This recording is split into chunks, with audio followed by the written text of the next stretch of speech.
On March 3rd, 2010, the Patient Protection and Affordable Care Act, Obama's famous healthcare bill, passed the House of Representatives to become law. Since its passing, this law has proved to be one of the most controversial American laws in the last century, with Republicans trying to repeal it over 50 times in the last 7 years, and more than 50% of the American people opposing this law.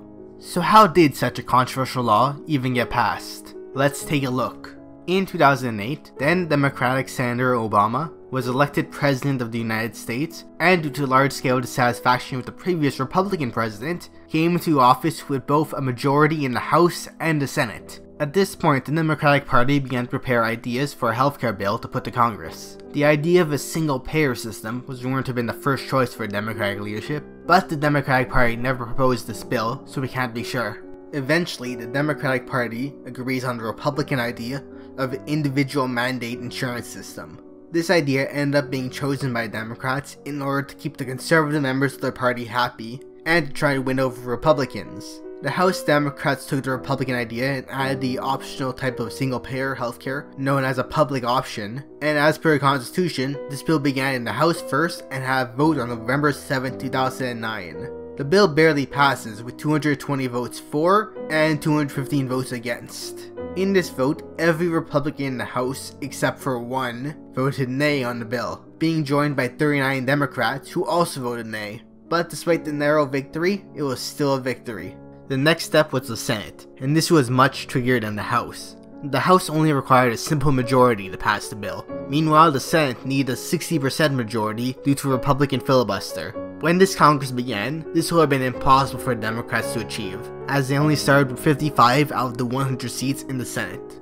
Luckily for Democrats, however, they managed to win 2 special election seats since the beginning of Congress, and they managed to convince one Republican to switch his party affiliation. This brought the total Democratic seat count to 58, and with the support of 2 independents in the Senate, Bernie Sanders and Joe Lieberman, this gave the Democrats the 60-vote majority they needed to pass the bill. Or so they thought. Joe Lieberman refused to pass the bill in its current state, and demanded that the public option be removed from the bill. The Democrats, having no choice, agreed to his demands, and the bill passed the Senate on Christmas Eve 2009 with 60 votes for and 39 votes against. But due to the changes made to the bill, it needed to be reapproved by the House. The House Democrats did not like changes made to the bill in the Senate, and were considering reintroducing the public option and sending it back to the Senate. This, however, changed on February 4th.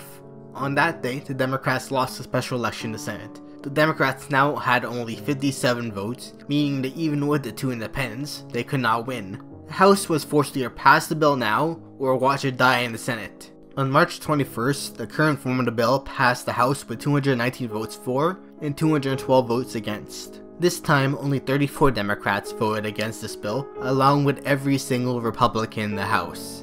The bill was brought before President Obama 2 days later, and he signs it into law. And that's the story of how Obamacare became law. It required a law compromise within the Democratic Party, and it was done completely independently from the Republicans. That is it for now. Don't forget to like and subscribe, and if there's any other events, political or otherwise, that you would like to hear me explain, please leave a comment. And until next time, thanks for watching.